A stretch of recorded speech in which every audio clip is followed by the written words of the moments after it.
So Reading are currently 7 points clear at the top of the Championship. Are they genuine promotion challenges? Let's talk about it.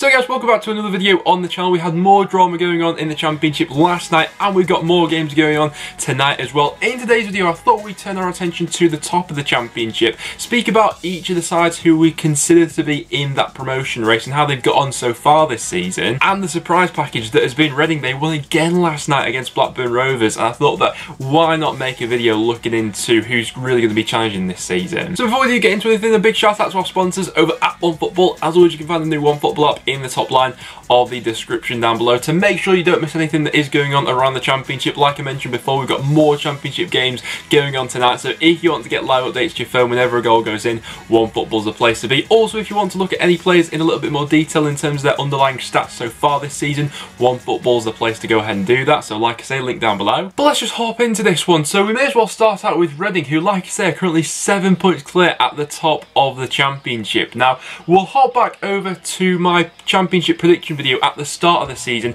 Here's what I had to say about Reading. I actually predicted to finish in 17th. 17th place I've got Reading. Time will tell if it was the right decision for Mark Bowen to step aside. I think that there's a lot of potential with this squad, especially going forward. They've got a plethora of options really. Lucas João, George Puskas, Yakou Meite, all potential to get into double figures. Lucas João especially, if they keep him fit all season, could really flourish with some of the creativity that Reading have got in midfield. Getting over Ajaria back's massive for them. If they keep hold of John Swift as well, they've got two of the most creative midfielders in the league. But Reading in recent years have pretty much defined the term inconsistency, haven't they? You know, I wouldn't be at all surprised if they ended up, you know, somehow challenging for the playoffs, or similarly to that if they were involved in a relegation scrap. There's no in between with this Reading squad, is there? It's all about how the manager adapts, because like I say, there is potential there. So to be fair to me, from that, I think a lot of what I said then still rings true now, to be honest with you. Last season I'd say I was always quite consistent with how I talked about Reading. There was always a lot of potential with that squad. There was a lot of star power in it. They got a little bit unlucky at times with injuries as well. Obviously Lucas João missed a large portion of last season. Whenever he did play, looked like absolute stardust going forward, but just couldn't catch a break with injuries. And obviously they didn't start last season off too well. Eventually Mark Bowen came in. There was quite a bit of controversy surrounding that. He initially had a decent sort of manager bounce, but then their season just seemed to level out a little bit. I don't think you can throw the accusation at Reading that they've had sort of an easy run in so far. I wanted to hold back off making this video before they play Blackburn, because Blackburn so far this season have been sort of a good gauge as to see where teams are at, because they've absolutely run through some sides who we expect to be probably in the bottom half of the table, and then against some sides who we figure will be up challenging around the top they've struggled against. They took the lead just 9 seconds into this game through Yakou Meite. I mean, some of the Blackburn defending was absolutely atrocious from this one, but you can't take it away from Reading. It looks like a well-oiled system at the moment. But there were some nicely worked goals in this one as well. Lucas João has another one to his tally, wrapping this game up and scoring the 4th. But it's once again interesting to look into the stats for this one, because Reading had 4 shots on target and ended up scoring 4 goals. So their clinical nature that we've seen so far this season from Reading carried on into this one. The question that a lot of people have been asking is this sustainable? If we look into their squad that they've used most throughout the season so far, one thing that we often talk about Reading is how successful their academy is, and we see a number of academy graduates in here that have really stepped up this season. Omar Richards has been fantastic. Rinomhota has been brilliant in midfield. And Elise in that number 10 role so far. What a player he's been so far. 2 goals, 3 assists. Lucas João, I think we always knew had potential to hit these heights. It was always just a question of whether he could stay fit, and so far this season he's done just that for Reading. I think they've managed his minutes fairly well so far this season as well. You know, there have been some games where he's been rested a little bit, brought on later into the match. You know, Yakou Meite is someone who plays that inside forward role quite effectively. I think he will get into double figures this season. I think he is a bit of a player who has quite hot and cold patches throughout the season, but for his last 2 years at Reading, he scored 13 goals last season and 12 the year before that. So if he continues to match his goal output, he's already got 4 goals so far this season. With the likes of Lucas João, how many goals their midfield is going to score chipping in. This is a Reading side who's going to continue to score goals this season. Defensively, it's also worth pointing out that they've only conceded 3 goals so far this season. I don't think it's a controversial statement to make that they've got one of the best goalkeepers in the league in Raphael. The stat that's going against absolutely everything so far this season though is that one right there that you can see see on screen, Reading are averaging just 7 shots per game, which is the lowest in the Championship, despite being the second highest scoring team so far this season. So what do you guys think? Is this sustainable for Reading? Will they be battling it around in and around the top of the Championship come the end of the season? Do get your thoughts in the comments down below. I'd love to get some Reading fans' perspectives in the comments as well. It reminds me a little bit of Preston Stock from last season. We were top of the Championship at one stage. A lot of people said that that was unsustainable because the amount of penalties that we were getting early on. But saying that though, we were never 7 points clear at the top of the Championship, and for such a gap to form just 8 games into the season, I've got to say I'm looking forward to seeing where this goes because they are a very exciting team at the moment. Let's take a look at some of the promotion hopefuls though. So I think the obvious one this season's Watford. I think the vast majority of people had them at the top of their prediction pile at the start of the season, and judging by some of the names that are still in that squad in the Championship, it's absolutely ridiculous. It reminds me a little bit, and their start to this season, of Fulham from last year as well. It was a team who came down from the Premier League who had a lot of star power. You know, we all thought that Mitrovic, Knockout and Cavallero would absolutely rip apart the league and, you know, break the goal scoring record or something like that, and they did get up eventually, but it took them a little bit of time to figure themselves out and how they wanted to go forward. You know, it wasn't until really sort of,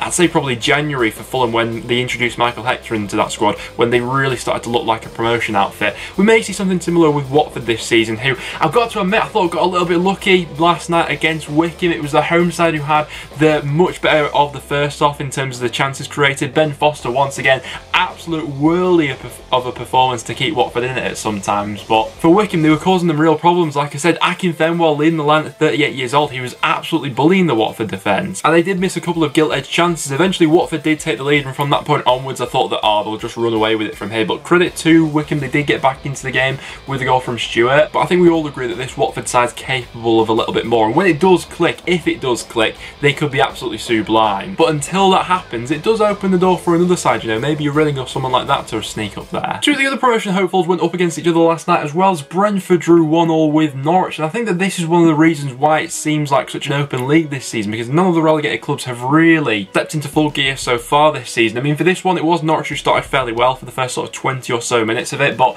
after that it was Brentford who took over from this one. Ivan Toney back in another for the season, and he really should have made it 2-0 in the second half, but Tim Krul made an absolute worldie of a save. He had a massive game for Norwich in this one, another one who he put right in that top category of Championship goalkeepers, Tim Krul. But yeah, for that second half it was Brentford on top who were trying to press for that second goal. It just wouldn't quite happen for them, and then for the 4th game running, Norwich leave it late to get back into this one. Kenny McLean with a deflected effort salvages them a point, and I think that we all have to realise this is very much a different Norwich side who were promoted last time from the Championship. It is a side who's going to grind out the results a lot more, opposed to this sort of free-flowing football that we saw last time. You know, I don't think this is going to be another season where Timu Pukki bags 29 goals or something like that. As for this Brentford side, they are still one who I imagine will be challenging around the top of the Championship, and it is a typical Brentford trend to start the season fairly slowly and then build the momentum as the year goes on. You know, last season they didn't really start to properly pick up until November time. Although there's not maybe as much quality, you could argue, from last season, I still anticipate them to have a good year with the amount of goals that they're going to score. Swansea won last night. They're now sitting second in the Championship on 15 points. The opening goal by Jay Fulton, absolutely terrific finish, but they really were all over this Stoke side. 18 shots to just 3 in this one. Casey Palmer's also up and going for the season now as well. He had an impressive cameo in this one.